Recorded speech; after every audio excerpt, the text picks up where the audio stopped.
Welcome to Mayura creations friends. இன்றைக்கி ஒரு அட்டகாசமான பழ வெரைட்டி, நம்ம வீட்டில் ஈஸியாக காய்க்கக்கூடிய ஒரு பழ வெரைட்டி பார்க்கலாம்.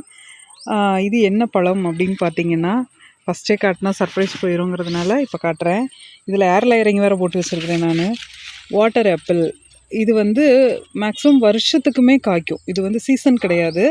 மரம் மட்டும் நம்ம காய்க்கிற அளவுக்கு வந்துருச்சுன்னா போதும், வருஷத்துக்குமே காய்க்கும். இது பூ விட்டுருக்கு.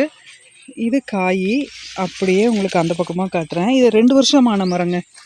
நம்ம தரையில் நட்டு, இது நம்மளது சரள மண் தான், ரொம்ப வளமான மண்ணெல்லாம் ஒன்றும் கிடையாது.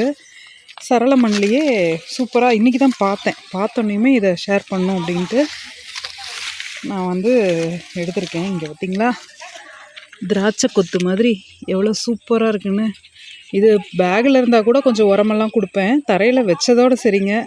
அந்த அந்த குட்டியாக இருக்கும்போது கொஞ்சம் தண்ணி பார்த்து பார்த்து கொடுப்பேன். வளர்ந்ததுக்கப்புறமா நான் தண்ணி கொடுக்குறதே விட்டுட்டேன். அப்படியே அது பாட்டுக்கு வளர்ந்துட்டுருக்குது. எவ்வளோ சூப்பராக காய்ச்சிருக்கு பாருங்கள். இது செம்ம டேஸ்ட்டாக இருக்கும். சுகர் இருக்கவங்கலேருந்து எல்லாருமே சாப்பிட்லாம். நல்ல வாட்டரிங் கண்டென்ட் இருக்கும்.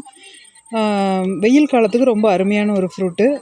அதாவது இப்போ தற்சார்பு வாழ்க்கைங்கிறது ரொம்ப முக்கியமாக எல்லாருமே பேசிகிட்டு இருக்க நேரத்தில், உங்களுக்கு கொஞ்சமாக இடம் இருந்ததுன்னா கூட இந்த மாதிரி ஃப்ரூட் வெரைட்டிஸ் வச்சு விடுங்க. வீட்டுக்கு முன்னால் கொஞ்சம் இடம் இருந்ததுன்னா கூட இந்த மாதிரி ஃப்ரூட் வெரைட்டிஸ் வச்சு விடுங்க. உங்களுக்கு ரொம்பவே பயனுள்ளதாக இருக்கும். எனக்கு இது நான் சொல்லிகிட்டே இருப்பேன். ஏதாவது உலகப்போர்கள் இது ஆரம்பிக்கிற மாதிரி இருந்ததுன்னா, நம்ம வீட்டில் இருக்கவங்களுக்கும் எல்லாத்துக்கும் கொடுக்குற மாதிரி பழமெல்லாம் இருக்கணும். நம்ம வீட்டுக்கு யாராவது வந்தாங்கன்னா ஒரு பை நிறையா அவங்களுக்கு நம்ம வீட்டில் வந்த பழத்தை கொடுத்துடணும் அப்படின்னு சொல்லி எனக்கு ஒரு ரொம்ப ஆசை.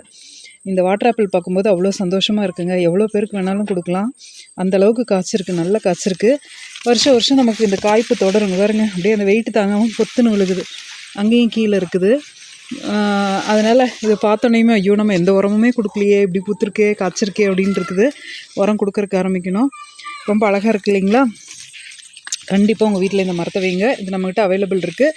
தேவைப்படுறவங்க வாட்ஸ்அப் பண்ணுங்கள். இது போல் பயனுள்ள தகவல்களுக்கு நம்ம சேனலை சப்ஸ்கிரைப் பண்ணுங்கள், லைக் பண்ணுங்கள், ஷேர் பண்ணுங்கள்.